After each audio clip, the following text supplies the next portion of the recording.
afternoon. My name is India. I'm from Buffalo. I'm a registered nurse, and I was a nurse for about 10 years. And in my 10th year, I was working in a Buffalo public school, probably like 85% Black children. And kids were coming to me like they weren't sick, they were tired, they were hungry, they were experiencing community violence. And I said, you know, being a nurse is great, but like I want to work on policy. I want to like do something that's not like one kid at a time. So, you know, I quit my nursing job and I became an organizer. I worked on criminal legal reform, the campaign to legalize adult use cannabis in New York State. I started a community land trust. I was doing all of these different things, like organizing on the ground. So 2020 happens and everyone's out in the streets in Buffalo, just like we were all over the country.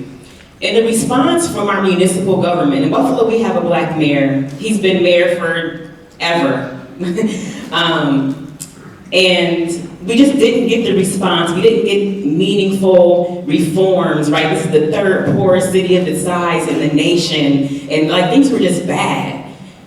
And you know, I was sitting talking to some friends and I said, you know, I think I should run for mayor.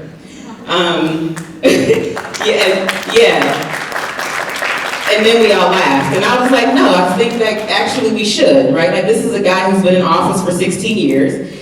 He doesn't care about us. We're not seeing any progress, and they're never going to see it coming. So we began to organize. I had already been organizing for a number of years, right, with other things, but we started to get those people who were protesting into meetings and training them up to knock on doors and to make phone calls, and we started to raise money, $5 at a time. And in 2021, me, India Walton, with an all-volunteer team, unseated, a 4-term, 16-year incumbent.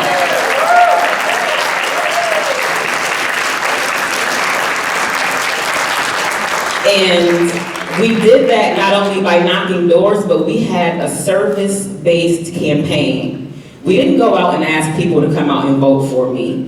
We said, what do you need? What's going on? We took volunteers and we did community cleanups. We did backpack giveaways and barbecues. There was a time where a housing project lost power and no one was responding. So we took volunteers who were climbing up 10 flights of stairs and doing wellness checks on elders and bringing water and food to people who were in need. Because that's what people are interested in, is how are you going to meet my basic needs, right? When we're talking to working class people, we can't talk in policy and progressive speak. We have to talk about what is on tap for you right now, right here in this moment. And I think, you know, that is how we won the primary, but the story gets even better. Because they were like, who are these people who are talking about like doing stuff for poor people and doing stuff for Black people, and she must be stopped. Oh my gosh, she's a radical, dangerous socialist, right? And when people meet me in person for the first time, they're like, oh my God, I had no idea you were so short. And like, you're actually pleasant and not an evil, red, scary person, right? So, you know, they got together with Republicans and Trump donors and the business and developer class and did to me the same thing that we're seeing happen, the same thing we saw happen with Cori Bush and Jamal Bowman and my good sister Nina Turner did the same thing. And now that guy is still in office, right? He's trying desperately to find his way to another place because he hates it there. I really believe that he doesn't like the people who live in Buffalo, period. But I think the moral of that story is that we can't let up. We have to organize all the time, not just in election years. And you know, you would think in a city that is 86% Democrat, when you win the primary, you're the presumptive mayor, yes? No, because when you are progressive, when you are really fighting for working class people and our values, the power structure will make sure that they stamp you down, right? And leave you out.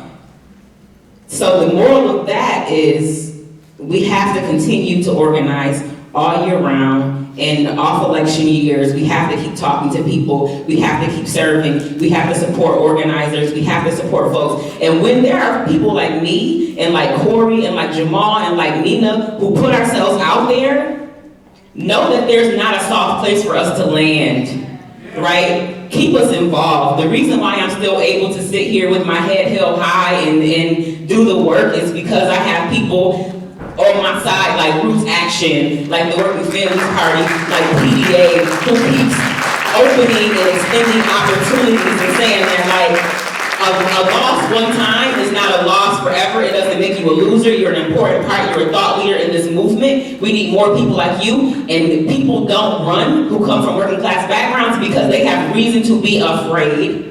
Because they will take your livelihood and your life if they can, and we have to coalesce around one another and continue to encourage our people and make sure that they are taken care of and continue to have opportunities for engagement to keep this movement going, because that's exactly what it is. It's a movement. It deserves, it needs nurturing, cultivation, and movement to keep us going forward. So with that, I'm honored to be on the stage and share it with all of you, and thank you so much for having me.